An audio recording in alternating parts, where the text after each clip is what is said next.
Ah, so Gen 1.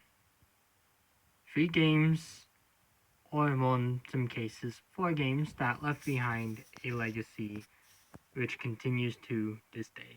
Well, welcome back everyone. Yep, that's right. Since I reviewed Ruby and Sapphire and Fire and Leaf Green, I decided why not just review the rest of the mainline games? Well, I eventually would have because I had a planned video to go through everything good and bad about each game, but I decided to hold off on that video for now. So now it's just going to be reviews of these games, as well as some potential top 5s that should happen sometime in the future. Well, firstly, let's go back to 1996 when Pokemon Red and Green were first released. Yep, I said green. Now, most people would assume it might have been blue. That might have been the first one to be released alongside red, if anyone is new to this series, like I was all those years ago. But no, there was an actual game called Green, although it never got released overseas due to reasons. From what I've heard, it was just because the games sold poorly in Japan, which led to the creation of Blue. And these two were eventually localized and followed by Yellow overseas. So, let's see how good they are. Well, normally I would go into the story, but these games really don't have a story, which is, in my opinion, one of the best things about them is you can pick them up, you can pick them up no matter how much time has passed and continue playing where you last left off. While games like Sun and Moon, you might be taken out of the story a bit if you forgot what was happening. There's plenty of pros and cons with these games, with, well, one of them being the lack of story, but another one also being the Pokedex. Red and Blue introduced 151 Pokemon, although quite a ton of those Pokemon evolved from others, but that's not here nor there.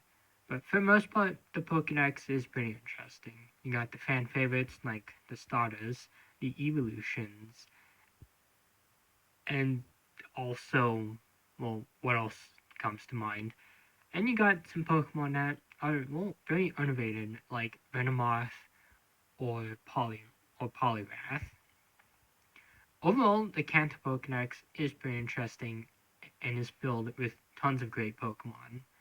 Although movesets in Gen 1 weren't all that great, in my opinion, as, well, Electrode couldn't even learn any electric type moves, and a lot of Pokemon kind of didn't learn all that good moves, making some people making some people like myself have to rely on teaching Pokemon TMs to get some good moves.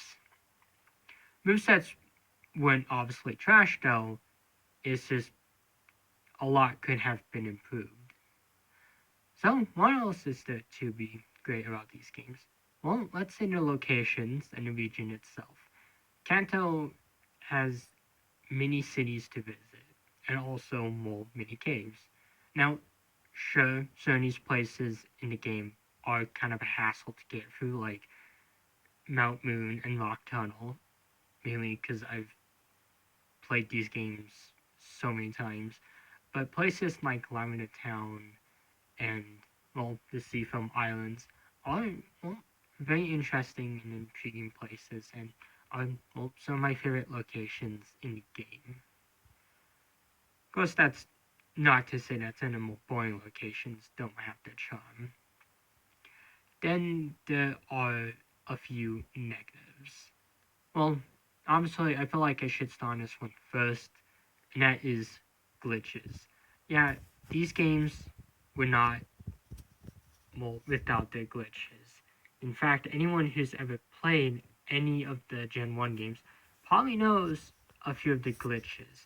Probably the most infamous ones being the Zaz glitch, Missing No, and the Mew glitch. Although, about everyone who's played this game has probably come across one glitch at one time or another. And for those who are just saying that, oh, I never did any glitches, well, there was a glitch called the 256 glitch that would cause any move to miss at least some part of the time. It was like a, 1 in 256 chance of happening. Although most people probably wouldn't notice that because it probably wouldn't happen very much. That's not to say that most glitches in this game are bad. I mean, personally, the Mew glitch is one I have done multiple times to get a Mew in these games. Although some glitches, like Missing No and Glitch City, can kind of have some creative results for the file. Overall, there aren't too many negatives about this game. Personally, I had some when I was thinking about this video, but I didn't feel like I should include them, like the lack of a post game or just kind of awful movesets. That one I'm kind of more mixed about, and I feel like I probably shouldn't call them awful. I'd probably say decent, but overall, despite how these games have aged, they're still worth a playthrough. For anyone who's interested in them, they're still on an eShop, at least up until next year, possibly, due to it closing down next year. But for anyone who hasn't played these ones, or if it's been a while since they played them, well, there's no harm in playing them. Well, that's about it. These are my thoughts on the Gen 1 games. They're pretty good, but they do have flaws. But for the first Pokemon games to be released, they did a great job in introducing fans to the series. Of course, next time I'll be taking a look at the sequels, Pokemon Gold, Silver, and Crystal. And then after that, I'll be taking a look at Emerald. So, stay tuned everyone, and, well, have a nice day. See you all next time.